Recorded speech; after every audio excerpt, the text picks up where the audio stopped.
Hello students, today we will study about respiratory system. Respiratory system of human being.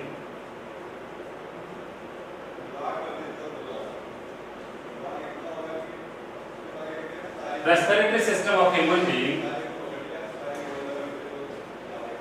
consists of various organs like nostrils, उसके बाद nasal chamber, उसके बाद pharynx, उसके बाद larynx, उसके बाद ट्रैकिया, उसके बाद lungs. Okay, these are the various organs associated with the respiratory system of human being. Let us draw respiratory system. आप देखोगे कि रेस्पिरेटरी सिस्टम में ये नोज है,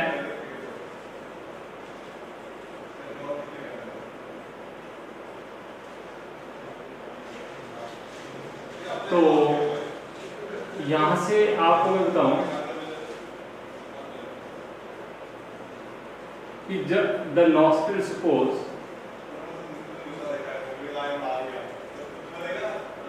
दिस इज स्कल,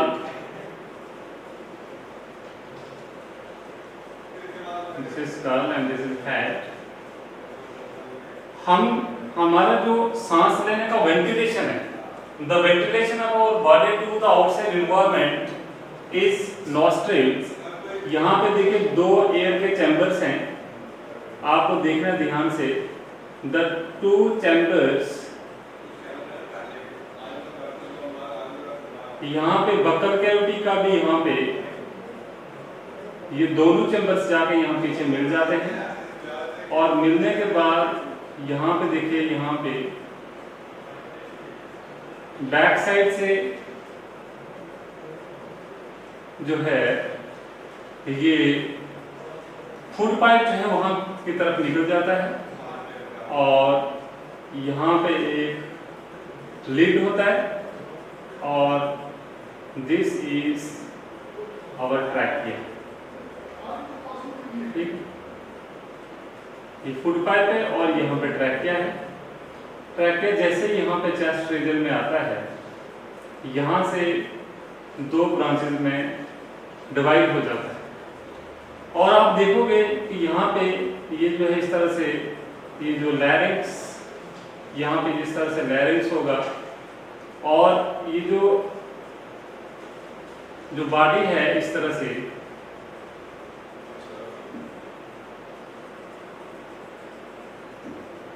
ये लंग्स होंगे.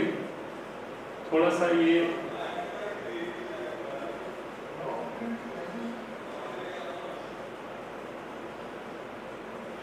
just like this, these are the lungs.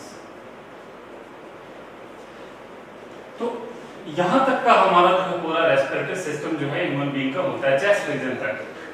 यहाँ जो लंग्स हैं, यहाँ लंग्स के नीचे जस्ट एक मेम्ब्रेन आती है, इसको डायाफ्राम बोलते हैं. डायाफ्राम, यहां से मैं बताऊंगा नॉस्ट्रिल्स,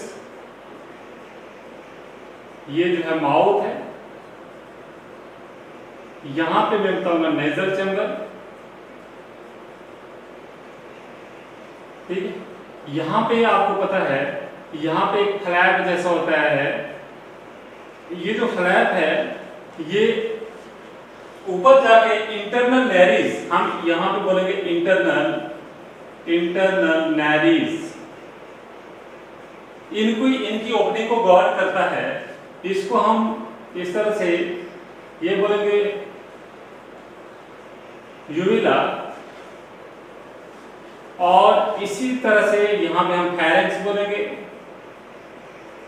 यहां पे हम लैरिंक्स बोलेंगे. इसी तरह से यहाँ पे हम इसको जो ये इसको कवर करता है, इसोफेगस को हम एपिग्लोटिस बोलते हैं, ठीक है। और यहां से जो है ये ट्रैकिया शुरू होता है, this is called trachea, this is trachea. Left और राइट ट्रैकिया, ये वाला राइट है, एक वाला लेफ्ट है।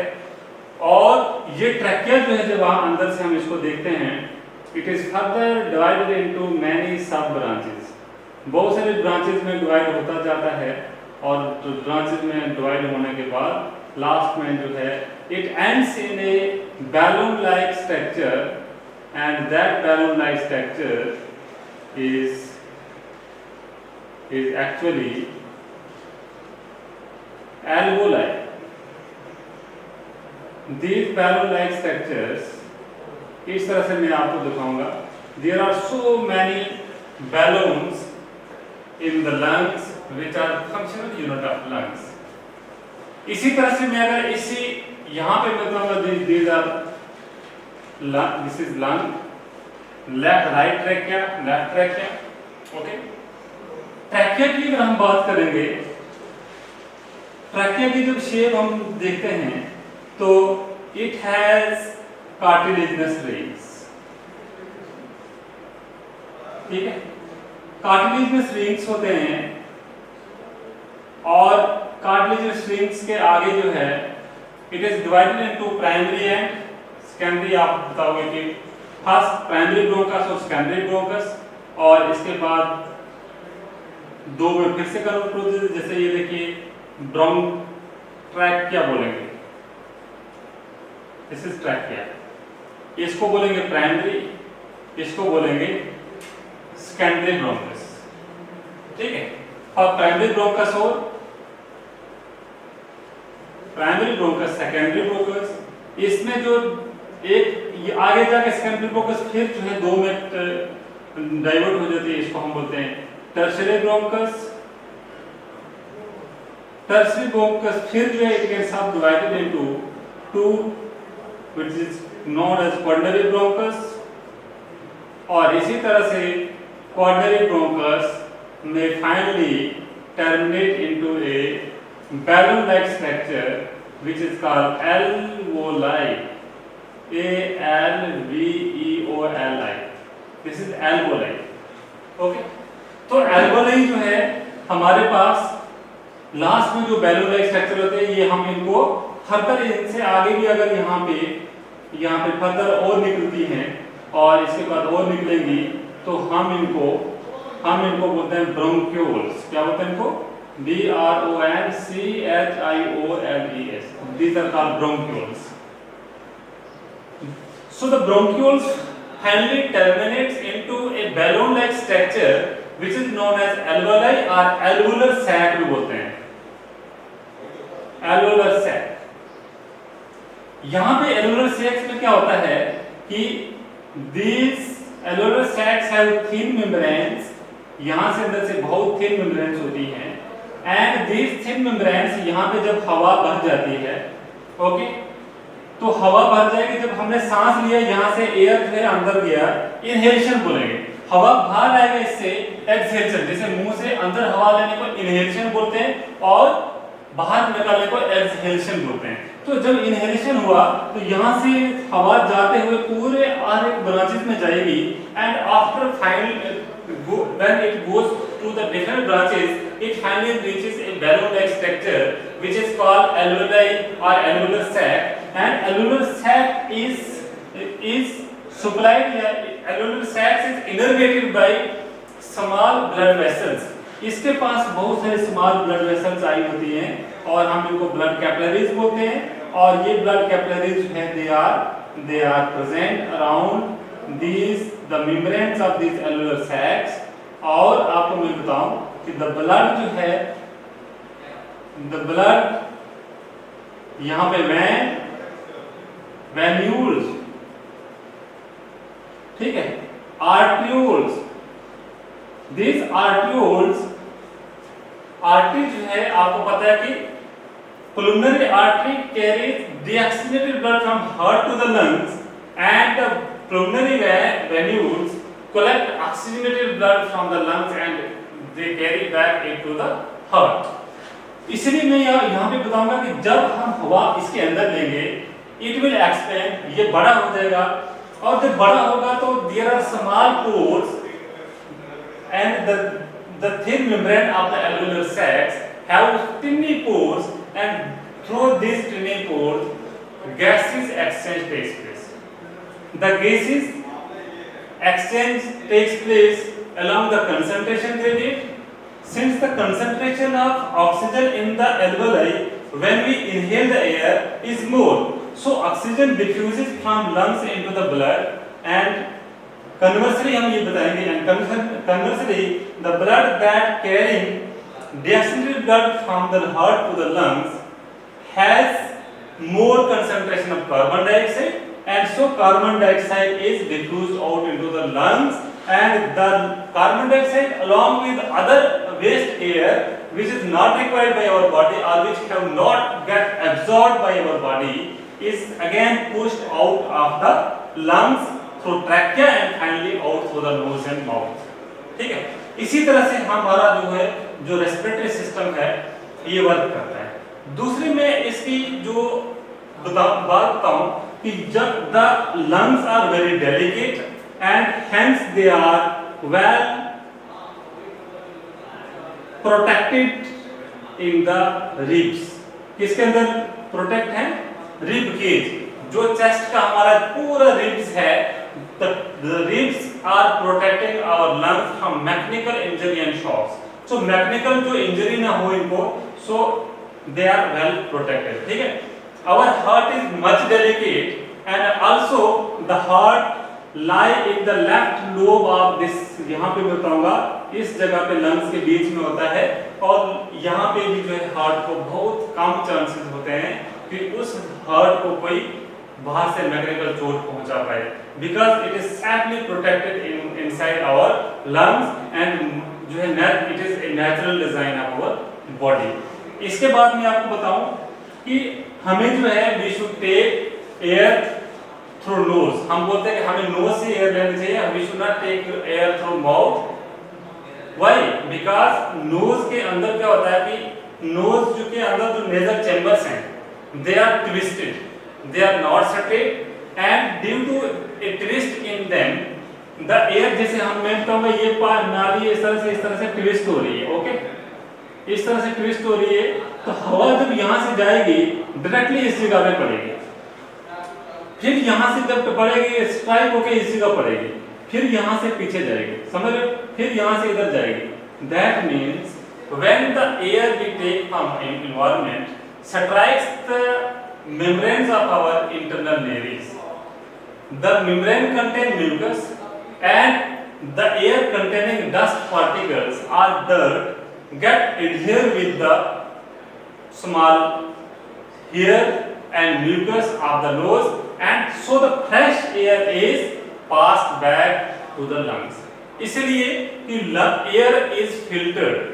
सेकंड में बताऊंगा कि एक तो फिल्टर किया जाता है कि कोई भी डर्ट या कोई भी जो अनवांटेड पार्टिकल जो है ये यहाँ से जा न सके। हालांकि जो गैसेस पार्टिकल्स होते हैं वो अनवांटेड भी अगर ज्यादा क्वांटिटी में हो तो हमारे लंग्स में पहुंच सकते हैं, बट टू सम एक्सटेंट जो है the nose is giving safety to our lungs by proper ventilation और air conditioning of the body. ठीक है, हमारी बॉडी की एयर कंडीशनिंग करता है। इसीलिए जो हवा, एक तो ये हवा आएगी जब ये इंटरनल नेरी से पास होती होगी तो तब ये क्या करेगी, इसको थोड़ा सा वार्म अप करेगी, थोड़ा गर्म कर देगी ताकि लंग्स को वो ठंडी हवा जाके इफेक्ट ना करे। तो इसलिए दो फंक्शन है इंटरनल नेरी। इसी की वजह है कि आप अगर जब नाक को देखते हो, नाक का जो पैसेज है डायरेक्ट अंदर के लिए नहीं है, इट इज समवट ट्विस्टेड, और ट्विस्टेड का हमें ये बेनिफिट है बिकॉज the internal nares है, nasal chambers है, they are glandular and they keep on secreting mucus. The mucus catches the dirt present in the air so that fresh and clean air can go inside and reaches our lungs. ठीक है, इसी तरह से second चीज मैं आपको ये बताऊंगा कि यहाँ पे जो लैरिंक्स है, the larynx is the sound box of human body. Pharynx is a common passage for both food and air. यहाँ पे इंटरनल नेरिस को क्या करता है कि जैसे आपको पता है कि जब हमने खाना खाना होता है तो तो उस समय में क्या करता है कि ये जो यूविला होता है ये क्या करता है कि इंटरनल एरिस को बंद कर देता है ताकि हवा ना आए। जब हवा आएगी तो फूड नहीं आएगी, जब फूड आएगी तो तब हवा नहीं आना चाहिए। अगर ये दोनों एक साथ आ गई तो हवा ने क्या करना है, यहाँ से इधर के लिए प्रेशर देना है, ठीक है। फूड को कहाँ जाना है, इसोफेगस में जाना है। इसीलिए कभी कभी जब हम साथ साथ में अभी इसलिए हमें जो है हमारे जो टीचर लोग या आपके आसपास कोई लोग होंगे वो हमेशा आपको गाइड करते हैं कि जब भी कभी आप भाग के आओ तब डायरेक्टली पानी या कुछ खाओ मत, थोड़ा सा रेस्ट कर लो। इसके पीछे लॉजिक क्या है, लॉजिक ये है कि बिकॉज जब आप बहुत ज्यादा फिजिकल एक्सरसाइज करके आ रहे होंगे at that time the body need more oxygen, और इसलिए आपका क्या होगा कि आपकी सांस जो फूल रही होगी।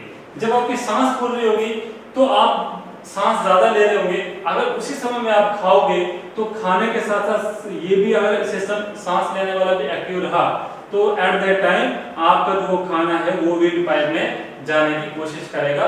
और जब जैसे ही विंड पाइप में कुछ खाना या कुछ अनवांटेड चीजें जो विंड पाइप में जाने शुरू करती हैं, a kind of reflex is created in the lungs and huge air is pressurized from the lungs and it pushes the unwanted particles which is going inside the lungs is pushed out through the nose and mouth। कभी कभी आपके साथ ऐसा हुआ होगा, पानी नाक से बाहर आ जाना या खाना भी जो है मुंह से बाहर आ जाना, अगर आप जल्दी जल्दी में खाना ये खा रहे होंगे तो इसलिए ये फंक्शन करता है। इसलिए और सेकंड में होगा फिर ये जब हम खाना खाते हैं ये बंद रहता है, जब हम सांस लेते हैं तो ये खुला रहता है, ठीक है। उसके बाद मैं बताऊंगा कि यहाँ पे लैरिंक्स है। Larynx is the sound box, it has 4 vocal cords. इसके वोकल कार्ड जो 4 कार्टिलेजिनस फ्लैप होते हैं। The 2 cartilaginous flaps are vestigial but 2 are functional and the tension of the cartilaginous flap will determine the pitch of the sound. जो इंसान की sound जहां से निकलती है लैरिंक्स से, ये डिपेंड करेगी कि आपके कार्टिलेज कितने हाईली टेंसाइल है या स्ट्रांग है, ठीक है।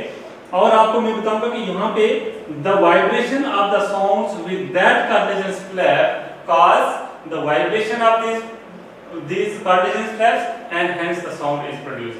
यहाँ पे सिर्फ हमें साउंड प्रोड्यूस होती है और साउंड को टॉकिंग में हमारा माउथ पार्ट्स करते हैं, जैसे टंग हो गया, टीथ हो गया, all these organs helps in speech. और इसलिए यहाँ पे larynx is the sound box of human body. तो आफ्टर दैट जो है यहाँ पे जो लंग्स हैं, मैं आपको लास्ट में ये बताऊंगा कि लंग्स जो है they are vital organ, they are very necessary for our body. हमें क्या करना चाहिए कि लंग्स की हेल्थ के लिए ये करना चाहिए कि all that टिनी holes which are present in the alveoli must be open so that more and more oxygen can go into our body। हमारी बॉडी में जितनी ज्यादा ऑक्सीजन जाएगी उतना ज्यादा हमारे लिए बेनिफिशियल है।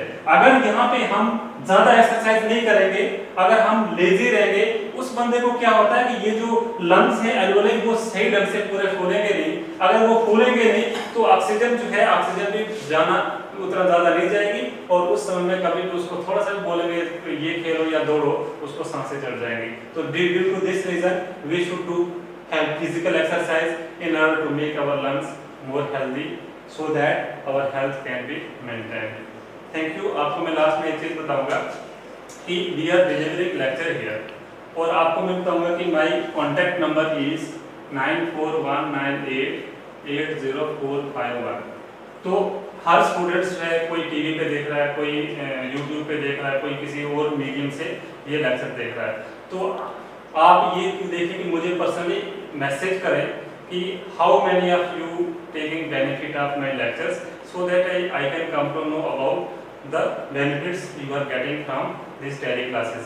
Please आप एक text message or you can WhatsApp me or you can text me simple message so that you are watching my TV। And if you have any kind of doubt you can send me message or you can comment to ask your question। Thank you।